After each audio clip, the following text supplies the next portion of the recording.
Top of the morning to you. Right now I'm located less than 6 miles south of my downtown LA Arts District warehouse in what's known as LA Unincorporated County, LA County, unincorporated, right next to Southgate, in what's known as the Junkyard. Rudi KLIEN, a German immigrant and former butcher, emigrated from Germany through Canada and arrived in LA in the late 50s, early 60s. In 1967, he set up what became known as Auto House KLIEN, or more specifically, Porsche Foreign Auto. Rudi was buying junk, salvaged, crashed, wrecked cars, mostly from insurance companies of the Mercedes and Porsche kind. But it wasn't just those two from Stuttgart. Rudi was a car guy, a fanatic. Obviously, he bought what he liked: Aston Martins, Bentleys, Rolls Royces, Lamborghinis, and Ferraris, to name a few. You got to remember, back then times were different, and Rudi was probably buying this stuff for a couple of $100. Times sure were different 50 years ago, because the cost of restoration certainly would have exceeded the value of these cars back in the late 60s and early 70s. This is the holy grail of junkyards. Sadly, Rudi passed away in 2001, and apparently the golden era was in the 70s and 80s. Today there's probably 200 wrecked shells, but back in those days, Rudi had over 1,000 cars. He'd be parting them out mostly. He'd be selling some whole cars depending on the condition, and the ones that he really liked himself, well, those are the keepers. The alloy-bodied Gullwing, of which only 29 were built. Rudi has several. At one time, rumor has it, Gullwings were piled sky high. Of course, there's the 3 Lamborghini Miuras behind me, which we're going to go take a look at. The super rare 1964 Iso Grifo Spider prototype. Only one of those were made. Rudi has it. Of course, the Mercedes 500K, the holy grail car, and the 1937 Maybach SW38, along with lots of Porsches, lots of 356s, and lots of 911s. This is what you call one man's junk, another man's treasures. Obviously, back in the day, stuff like this was probably bought for next to nothing. Only time will tell what the future lies for these cars, whether someone brave enough and skillful enough will actually purchase these. Because the crazy part to this story is all of these cars and parts are actually coming up for auction next month at RM Sotheby's. So it's going to be super exciting to see what the outcome is of these cars, what the stories were, and what life they led. Only time will tell. So perhaps the most exciting thing in the junkyard lies right behind this door.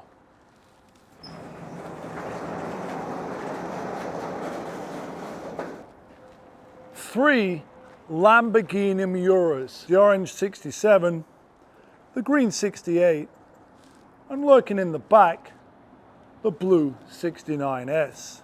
So it appears weirdly, in a way, Lamborghini Miuras are a little bit like Porsches. People customized them. This orange 67 actually was originally delivered to a customer in Rome, and it was yellow. By the mid-70s, it had arrived in LA, and it was in Baldwin Hills. Rudi apparently purchased this car in May of 1980. By my math, that was 44 years ago. Values have certainly changed since then. But one thing that hasn't changed is great design never goes out of style. Regardless of what the original color was, this 68 green car was also, believe it or not, originally yellow. Looks awesome in this sort of metallic jade green. And then here, the blue on blue 69S. Debuted in 69, 4-liter V12, 370 horsepower, 20 more than the earlier 67 and 68.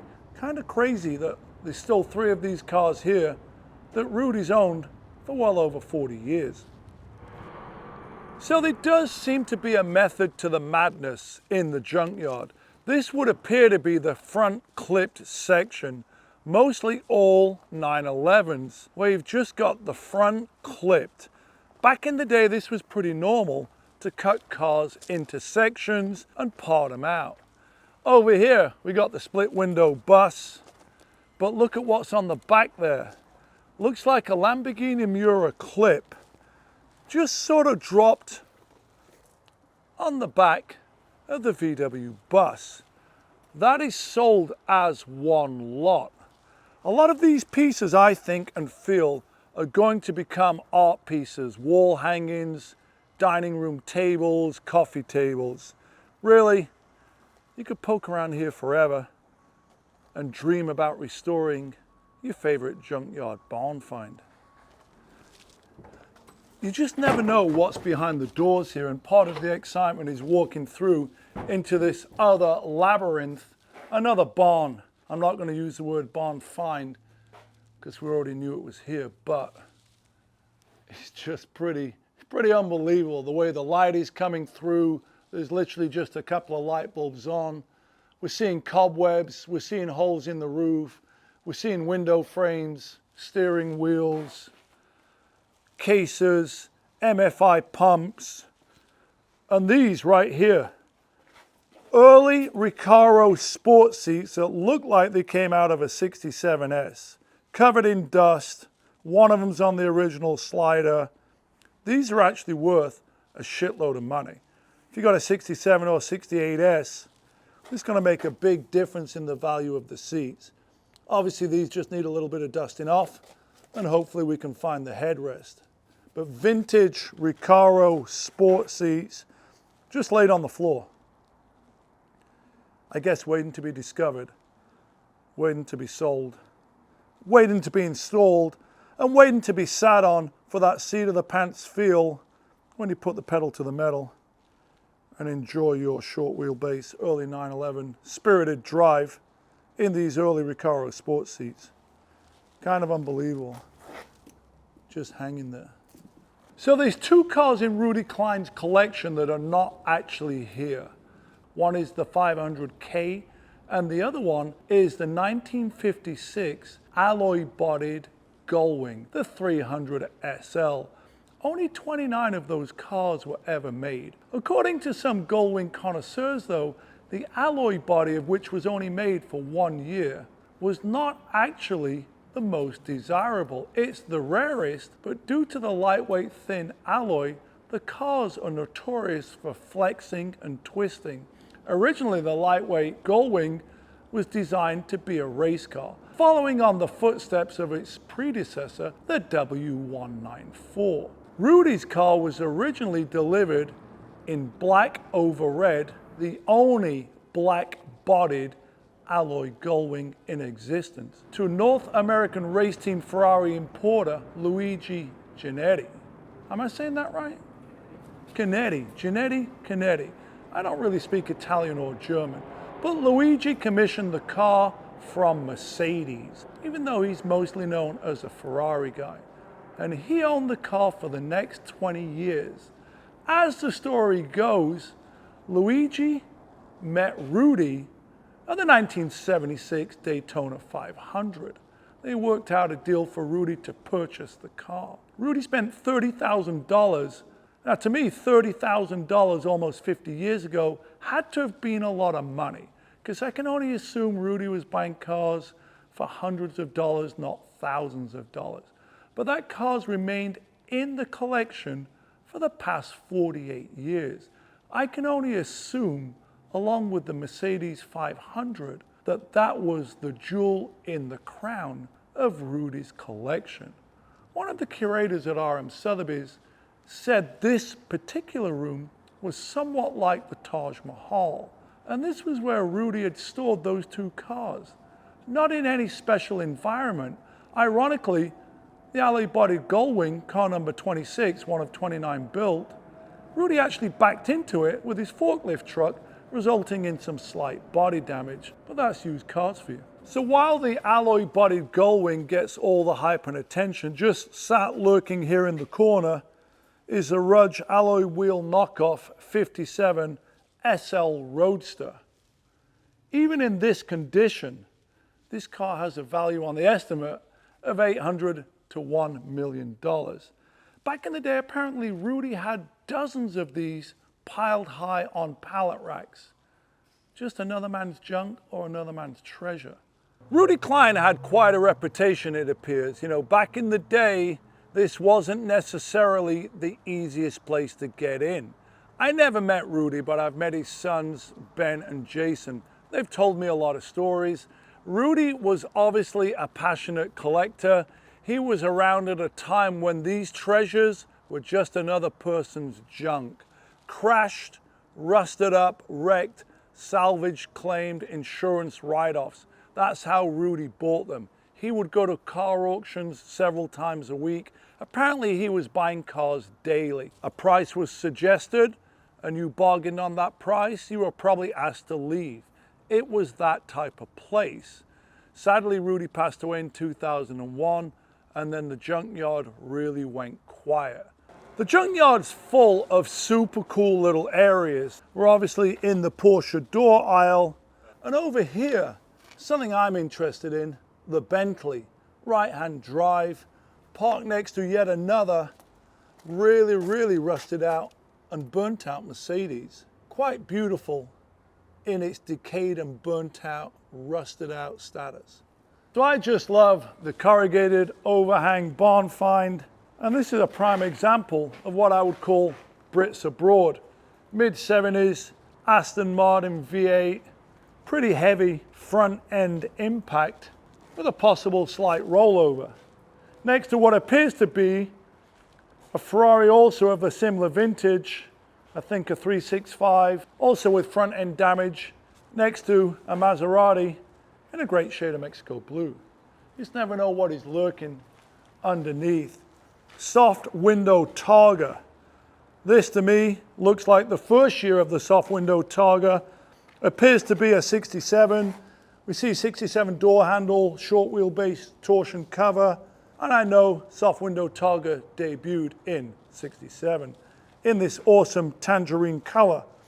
Ironically, it appears to be a 912 soft window Targa. There's something really cool about the way these cars are just idly dropped here in what has become at this time of the day an extremely photogenic location with the sun rising in the east against the rusty corrugated and the heavy side impact crash damage to what appears to be the 67 soft window 912 Targa. That's the joy of walking around the junkyard all on your own early on a Wednesday morning. So Rudy had great taste in cars. It wasn't just German sports cars.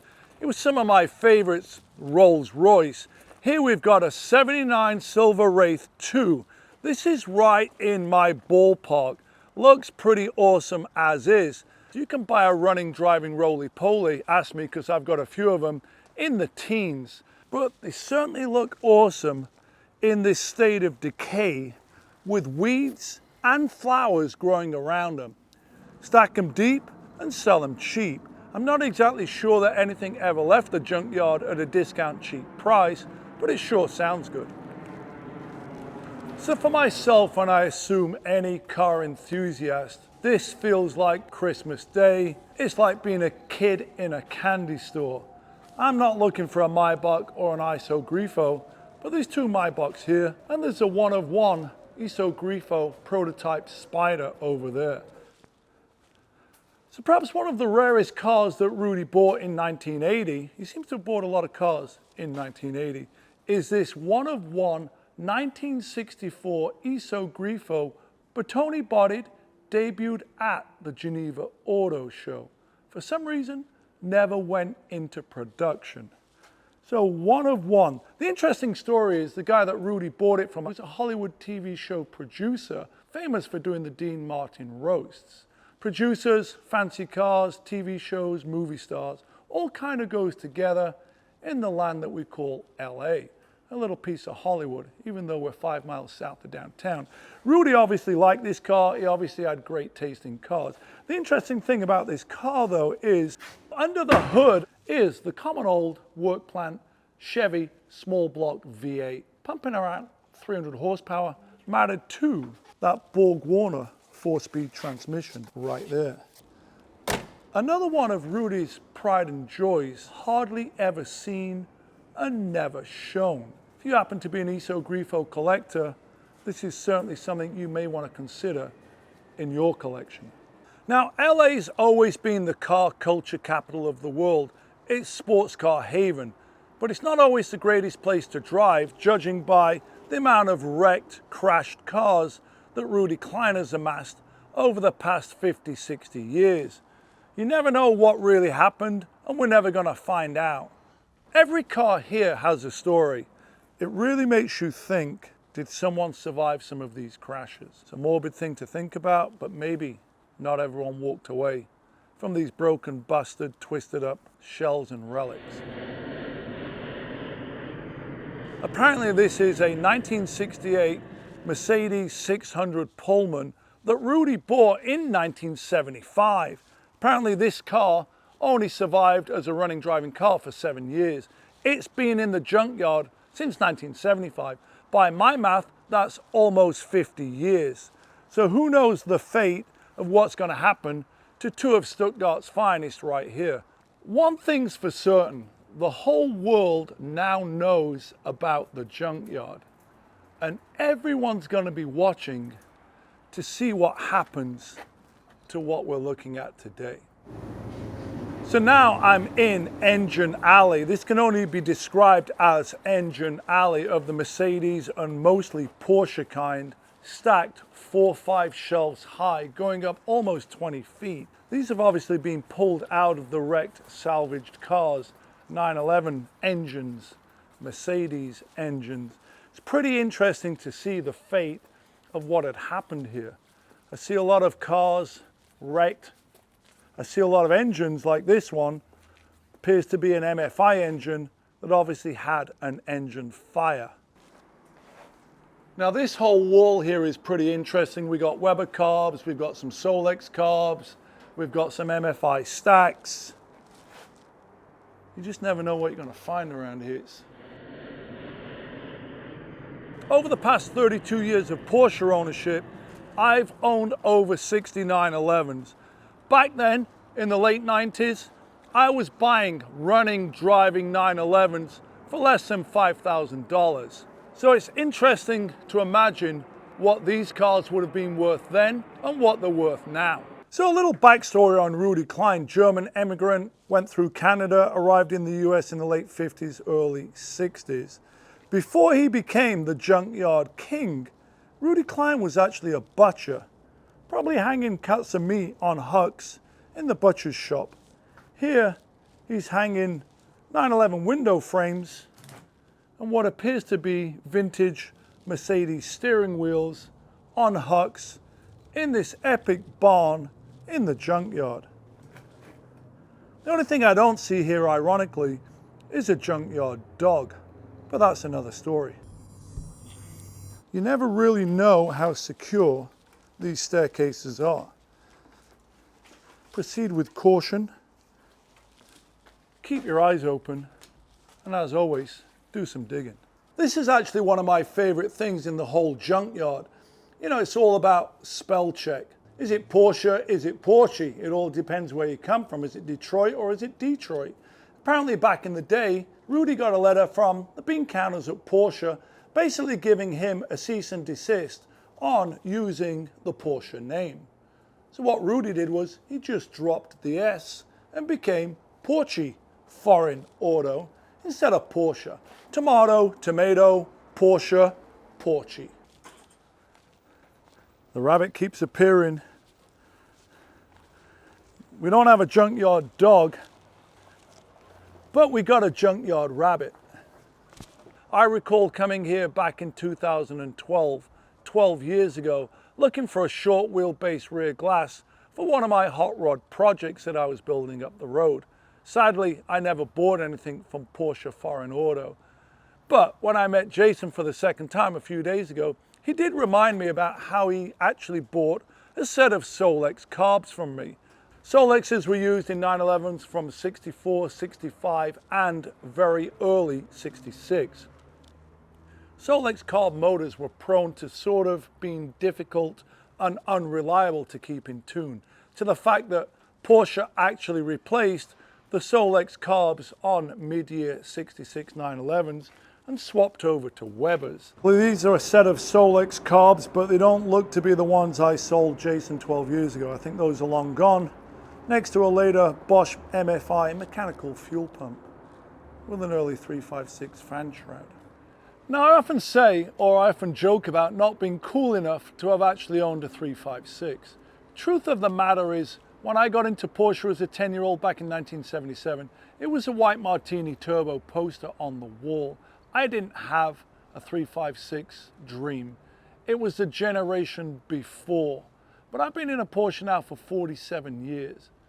And maybe the time has finally come to see what these 356s are all about. A lot of people out there doing really, really cool things with 356s. I've often joked about, it's kind of like driving a Beetle, but that's really a joke. I have buddies that own speedsters, they love doing rallies on them. I think for me, myself, what I want is a Pre-A bent window, obviously some sort of hot rod resto mod outlaw coupe.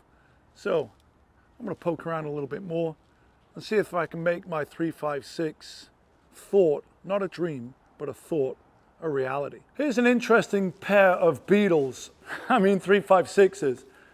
The 1959 Carrera GT here, judging by the registration on the license plate, was last registered in 1976.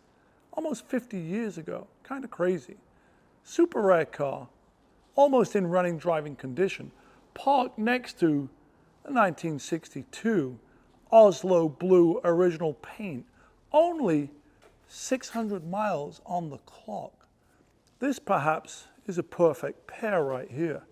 Dust them off and away you go.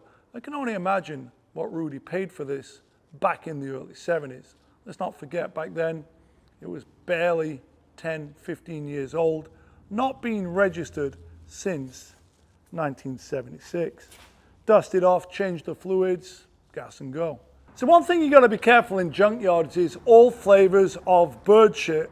We got pigeon shit, bird shit, rat shit, but ultimately this had to have been a front playground for kids to hop over the fence and start tagging up some of these iconic cars. We can all imagine kicking around a junkyard, getting dirty, having fun, getting behind the wheel and going brum brum brum. So I arrived at the junkyard earlier on today in total darkness, and I planned it that way. I wanted to see the sunlight come up over the rusty corrugated barbed wire and see the light filter through these wrecked, total, trashed, rolled over, scrapped, rusted, bent and broken automotive designs. Because after all, we all have a dream. We all have a passion to take something that's broken and fix it, make it our own, put our own unique stamp on it. Over the past few years, I've sort of fallen into my Rolls-Royce era, and I've often joked that the next Rolls-Royce I actually purchase will be a Bentley. This ticks a lot of boxes. Something for everyone down here. Targa time if you fancy a roll ball rollover hoop in brushed stainless steel, Targa style, or my personal fave, and something I actually need, a Rolls-Royce front grille. On our 75 Shadow, we got a couple of bent fins here on our front grille. Some may say video killed the radio star. What we've got here is a whole lot of vintage Motorola and various other Becker radios. Obviously a relic from the past, but certainly would be cool driving down the road, tuning in and listening to your favorite tunes on one of these antiquated musical devices. Let's not forget, back in the day, we didn't have iPhones, we weren't listening to music on Pandora or Spotify, we were adjusting knobs and we were tuning in and we were rocking out. Different times for sure. Now, I'm not super familiar with this pre-war German Maybach, but back in the day, Maybach actually was Germany's most prestigious car maker. A lot of times these cars were sent out to coach builders who actually did their own custom bodies on the car. This is a 1938 SW38 Maybach, inline 6-cylinder, capable of doing over 100 miles an hour back in 1938. Got the suicide opening doors. I'm going to step on in over this boot scraper on the big wide running board and slide in behind this large diameter steering wheel. Plenty of room for the hat. And this is really stepping back in time well over 80 years. So there's a lot going on in the 1938 SW38. I'm going to try and see if I can actually open, and I haven't done it, this front tilt window. So who knows what's going to happen. Well, it appears nothing's going to happen. Probably without some WD-40, because we certainly don't, or I certainly don't want to damage this glass, because who knows the last time it was opened. But we'll check back later and see if we can actually get this to tilt forward. Apparently these front seats do fold all the way back. Back in the day, I guess it wasn't uncommon to take a disco nap in your SW38 before you went and did your show at the circus. Because let's not forget, this car was originally owned by a pretty famous German circus performer and entertainer, whose initials are actually on that side trim piece. Pretty unbelievable. So back to that German circus entertainer, his initials are actually etched right here in this side trim piece. And let's not forget, this is a convertible, 4-door, front doors are suicide. They open really nicely with a great panel fit. Just imagine 1938, pre-war, cruising down the Autobahn, top down. A lot of style, a lot of class. So they don't make them like this anymore. Today, it would almost be impossible to have a junkyard like this. Pre-internet days really was the heyday of the junkyard, probably all the way up to the early 2000s. After that, times changed. People started putting items on eBay and Craigslist, and later on, auction sites such as Bring a Trailer. But back in the old analog days, nothing was more fun, nothing was more exciting and inspiring than actually visiting a junkyard. There were junkyards all over the country. Sadly, those times are changing and junkyards are becoming a dying entity. This is a lot of acreage down here, and Rudi's got all these awesome spaces that are just sort of thrown together. But what I love about this space is, I'm assuming Rudi knew what he had, but I highly doubt there was a computer inventory of where it was when he got it. Apparently Rudi did keep records going back a long time. But for me, the greatest thing about it is, this is a moment in time that won't be here for much longer. So it's been an awesome morning visiting the junkyard for the 4th or 5th time, actually getting to dig deep into these cars. Only time will tell what the future is going to hold for them. But I'm going to be here to see how it all pans down at the auction. I'm Magnus Walker. Thanks for tuning into the Junkyard episode, and cheers and rock on. I've got a saying, it's dirt don't slow you down. Here we go. Dirt don't slow you down.